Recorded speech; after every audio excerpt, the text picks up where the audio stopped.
of the documents. But here's the tough question, and I've written articles on this in the past. I see great planning that goes on, and in many cases I see very bad implementation, the dotting of the I's and crossing of the T's. And let me tell you what I mean by that. I see processes, let's not talk about events now, but processes where beneficiary designations on retirement plans and so forth sort of slip through the cracks, and the funding of trusts don't get done, and the retitling of assets.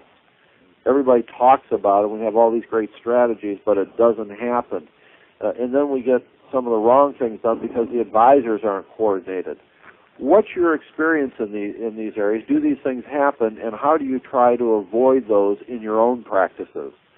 Sandy, you want to start? Well, sure. Al, I think what you've touched on is probably one of the dirty little secrets in the industry, and that is that for the most part, the average estate plan is going to fail. And it's going to fail because the I's have not been properly dotted and the T's have not been properly crossed. And it's absolutely true that if the follow-through and the implementation isn't coordinated between the advisors and the client, and you have plans with the wrong beneficiary designations that are not going to be managed through the series of instructions in the well-designed plan and the trust planning. If you have beneficiary designations where perhaps even minors are identified as a beneficiary, that could have a very dramatic effect on the appropriateness and effectiveness of the plan. And the funding of the assets. Any asset that is not properly funded and titled into a trust is not going to be controlled by that trust and is going to be subject to the probate process. So how do you make sure, Sandy, that in fact these things are taken care of, these details are managed? Well, it's one of the requirements in our office that we will not do a plan unless we manage that process. We need to find out right from the very beginning all of the client's assets, all of their retirement plans, all of their insurance policies, all of the qualified money plans, their brokerage accounts, their E-Trade accounts, their bank accounts, whatever they have. And it's the client's responsibility to get all of that information to us. Once we have it, we put that in a spreadsheet. We identify what needs to be funded in what part of the plan, and we make a series of recommendations. The client signs off on those recommendations, and then we generate all of the necessary paperwork so that that process can begin, and we require verification of each and every change. Wow, that sounds like a great process. Mike, I know that this is a really important area for you and for your clients. Do you act in a similar manner with your clients, or how do you do it? That's absolutely the case, and again, that really it's a requirement to work with our office. If we have a client that does not want us to be involved in the implementation of that final stage, then we would suggest that they would plan elsewhere. Well, Mike, let me ask you a question. Can you remember a situation where, for some reason, a client didn't want you to do it? Yes. That ever happen? It doesn't happen a lot, but it happens maybe more regularity out where my practice is located, because I happen to be very close to the General Motors Proving Grounds, and I work with a lot of engineers. Uh-huh. And so what do they want to do it themselves? They want to do it themselves. And I guess the reasoning is that it's cheaper? They think that it's cheaper. And what happens is that if these things aren't properly funded, there's going to be a probate. And one of the main reasons that folks want to do these documents, want to do these plans, is they want to avoid that probate process. And it's not just a question, Mike, of going through probate. There are other assets that are driven by beneficiary designations, and if they don't coordinate with the plan, all the work that you've done is useless. Well, a classic example would be beneficiary designations on IRAs. Right. Folks don't understand that when you work with those joint beneficiary designations, you may eliminate all of the estate tax protection that you have tried to implement, as well as accelerating income taxes. So, so both of you then have really grappled with this part of the process, and you've taken control, and you said, in order to guarantee that this is going to be done right, then we want to monitor or do the work ourselves to make sure that everything is verified and that your plan is matching up so that what we said was going to happen is actually going to happen. That's really true. And Al, one of the things that we find in involving that process is that many times folks will not know what they really own and what they don't. And they don't own what they thought they owned. Right. Well, I certainly know that from the life insurance perspective as I've dealt with clients. And we've all asked clients who's the beneficiary or who is the owner. And clients think that they know who that is. And sometimes they're right, but sometimes they're not. Or the titling of a particular account at the brokerage company that they're working with. So I agree, those are very important issues, and I think you avoid a lot of the problems. And it would seem to me that the cost of having that done professionally is so much cheaper than the ramifications if it's done incorrectly. It's minuscule compared to the bad things that can happen. It's a fraction of the cost. So I applaud both of you for having that as a condition for doing business with your firms. I want to ask one more question about the signing ceremony. What does your client end up with? Is this material organized for them? How does that work? Well, it's organized into a portfolio that would be a thick three-ring binder that is indexed and tabbed, and it includes not only the trust document, but all of the supporting ancillary documents, and also the funding identification documents to show what assets have been funded to the trust and how. Okay. Similar for you, Sandy? Yeah, we use a very similar process. We've got a three-ring binder, including all of the documents. We do provide a separate funding binder. Of course, it depends, I guess, how large the estate and how many assets. But frequently we'll do that because we need to segregate those out. Okay. I want to move on. We've led up now to how we get this great implementation taken care of up to this point.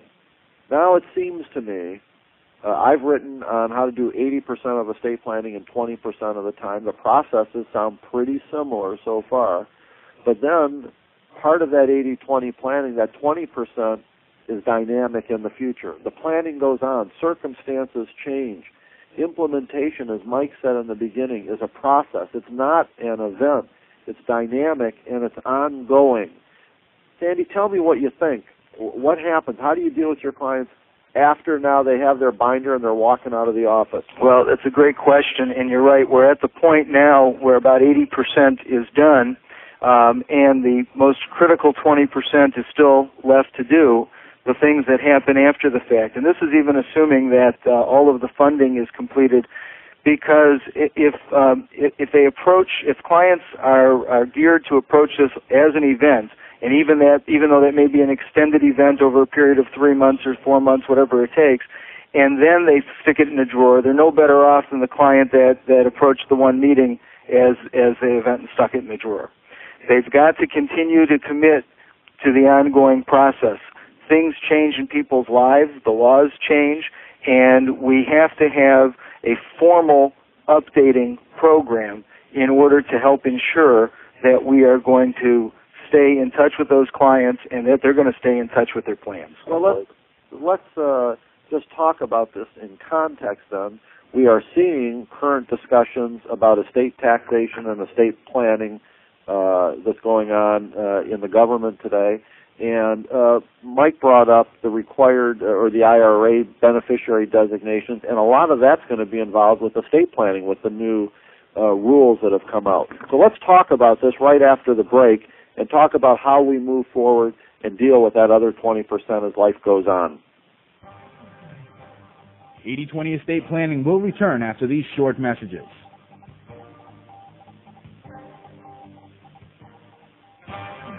Mortality. Who dwells on it? But when it comes to planning your estate, it's never too early to start. For smart ways to get the most from your estate and planning team, you need to hear Al Gibbons, creator of the heralded 80-20 estate plan. Implement 80% of the planning you need in 20% of the time it normally takes, from A to Z in 60 days. Contact AEG Financial Services today at 610-917-8940 or email them at algibbons@algibbons.com for more information about Al's expert services and related products. Al Gibbons of AEG Financial Services is a highly respected expert in the complicated and often confusing world of estate planning. Put his years of experience in dealing with real situations to work for you. Contact AEG Financial Services today. Call 610-917-8940. That's 610-917-8940 or email algibbons@algibbons.com. We are a large corporate law firm and require our workflow processes to run effectively and reliably. After researching the market for a networking faxing solution that was easy to use and integrate into our group-wise email system, we chose ACPAC's FaxServe.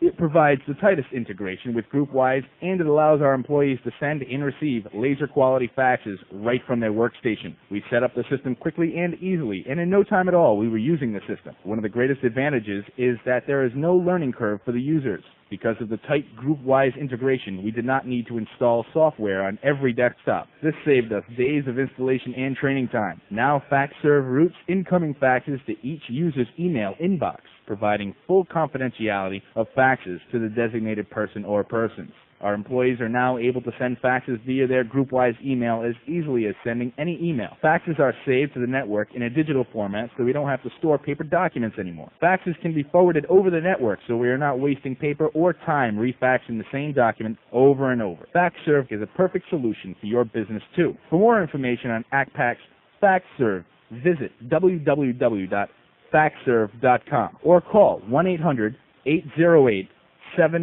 or Viable Solutions Incorporated at 1-800-679-7626. Money. It's just not what it used to be. Among other things, it's younger. But new money and old money have at least one thing in common. A company that's been helping people manage wealth for nearly 150 years. Phoenix understands that making money and knowing what to do with it are two very different skills. Call 1-888-456-3451 or visit us at phoenixwm.com. We could bring harmony to your life, if not to your music.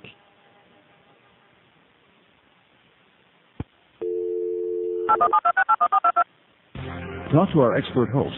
In the Providence area, call 621-WALE. Outside the Providence area, call toll-free, 1-877-621-WALE.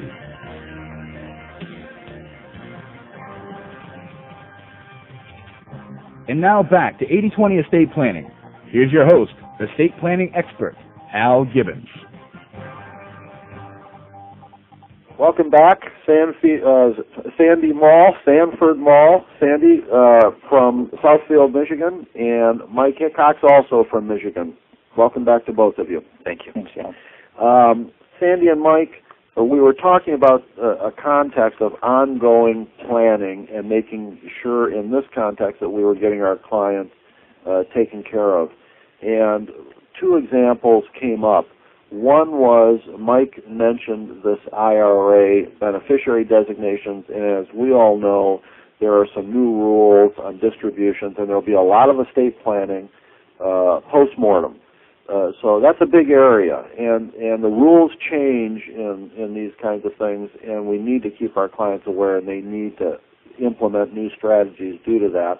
Also, we have the estate tax question up for repeal or reform, and we'll see how that plays out. But in that context, then, it seems to me that you've had a certain relationship, Sandy, with your client up to the signing of the documents. We don't want him to file the documents away and put them in the drawer for the rest of his life.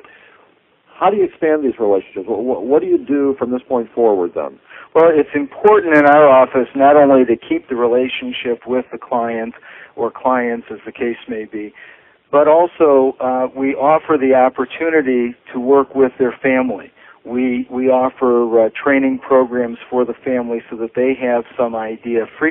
More frequently than that, clients will choose family members in important responsible roles as agents or trustees, personal representatives, And these roles, although they have, although the titles are pretty easy to roll off the tongue, very few people know really what they're supposed to do. And the worst time to be learning that information is in the time of crisis. So we look to expand that relationship with the client's family, because frankly, a plan doesn't work until after the client's gone, and after we can look back and determine that the plan, as implemented, met all of those clients' goals. Right. Mike, what about with advisors? Is that an important relationship? Oh, it's absolutely critical. We've kind of glossed over that a little bit, the importance of the client's other advisors, because in the implementation, their services are so valuable. While we, as the estate planning attorneys, can coordinate the documents and put them together, the funding issues and the implementation, as well as postmortem, really needs the assistance of the client's accountant, CPA, possibly corporate lawyer. All of these things, they're part of the team. And keeping that team together is important, because we not only educate them about the issues as it relates to estate planning, but they educate us about their issues as it relates to the clients and our planning. Right. So they're just a key part of the team. Well, Sandy, you mentioned that I think we talked about, this idea of ongoing communication and relationship, and we're talking about processes to handle this, and part of it's with the family, but with the clients themselves. Is it important to have annual or every other year kind of reviews where you're sitting down and talking about changes and things that are going on in life? And is this something that you require up front, or you give your new clients options of how they're going to be involved in this relationship long term? Well, number one, we do set it up as a requirement for our clients. Of course, we don't know when we're having the initial meeting whether or not our client is actually going to come in a year down the road. We recommend annual fiscal checkups. That's what we call them. And they are annual reviews. Not only are we making sure that all the I's and the T's are still dotted, and all the I's are still dotted and all the T's are still crossed, by making sure that no new assets were purchased and perhaps titled incorrectly. But we also do a review of their family circumstances, and we do a review of any changes in the law. One of the ways that we have started to go about that is we're scheduling annual updates at the signing ceremony, so that when they come in for their signing ceremony, we're saying, okay, a year from today, we're going to get together again. And then we're sending a series of reminders 90 days before that meeting. They're getting a spreadsheet that is reflective of what we had before, and they need to respond to us to let us know whether or not there have been any changes. And then we confirm our appointment, and so far we have found that to be more effective. Okay, and Sandy, would you think that you have a high percentage of clients or a certain kind of client who's more apt to do the review? I think the answer to the question is yes, and I'm still looking to improve our system so that we have more and more of those clients coming back. We offer, as part of the initial planning process, that their first annual review is at no charge. It's part of closing out that 1 year of commitment to that client. Well, back to what we talked about before, Sandy, it seems to me that even when you go through a great process of dotting I's and crossing T's and all the things that we talked about with beneficiary designations and titling and so forth, there's always a loose end or two, a minor loose end or two, and by including that first annual review, you really have a chance to follow up and make sure that there aren't any loose ends. That's absolutely true, and one of the things we're doing as a hook is trying to get people to recognize how critically important it is to handle all of their personal property too, and that becomes something that we are targeting for our first annual review, and hopefully we'll bring more people back and make it more consistent. Great process. How about you, Mike? Are you doing something similar? Actually, ours is similar, and we do it with an annual client meeting that would be initiated with all of our clients being invited to a series of meetings to try and update them on all the issues, and then at that point... You mean like on a seminar basis? Yes. Okay, so not necessarily individually. Not necessarily individually. So it's a very cost-effective way to do it, and you have an interested audience. Right. Okay. Yeah, that really sounds interesting. You know, I'd like to talk more about that. You guys have such great strategies. You're so focused on process, and that really ensures great results, I think. Let's talk more about your point here, Mike, right after the break, and let's go to a break right now. 80/20 Estate Planning will return after these short messages.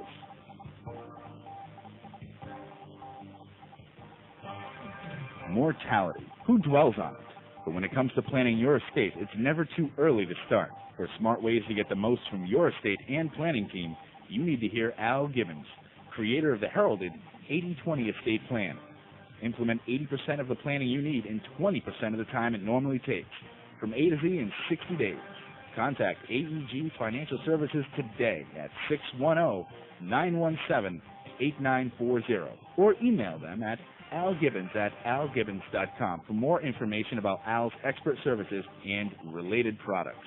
Al Gibbons of AEG Financial Services is a highly respected expert in the complicated and often confusing world of estate planning. Put his years of experience in dealing with real situations to work for you. Contact AEG Financial Services today. Call 610-917-8940.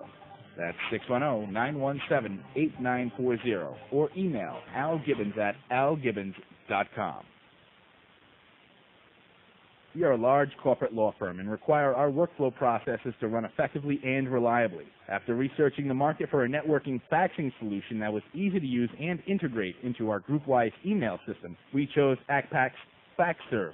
It provides the tightest integration with GroupWise, and it allows our employees to send and receive laser-quality faxes right from their workstation. We set up the system quickly and easily, and in no time at all, we were using the system. One of the greatest advantages is that there is no learning curve for the users. Because of the tight GroupWise integration, we did not need to install software on every desktop. This saved us days of installation and training time. Now FaxServe routes incoming faxes to each user's email inbox, providing full confidentiality of faxes to the designated person or persons. Our employees are now able to send faxes via their GroupWise email as easily as sending any email. Faxes are saved to the network in a digital format, so we don't have to store paper documents anymore. Faxes can be forwarded over the network, so we are not wasting paper or time refaxing the same document over and over. FaxServe is a perfect solution for your business, too. For more information on ACPAC's FaxServe, visit www.faxserve.com or call 1-800-808-7000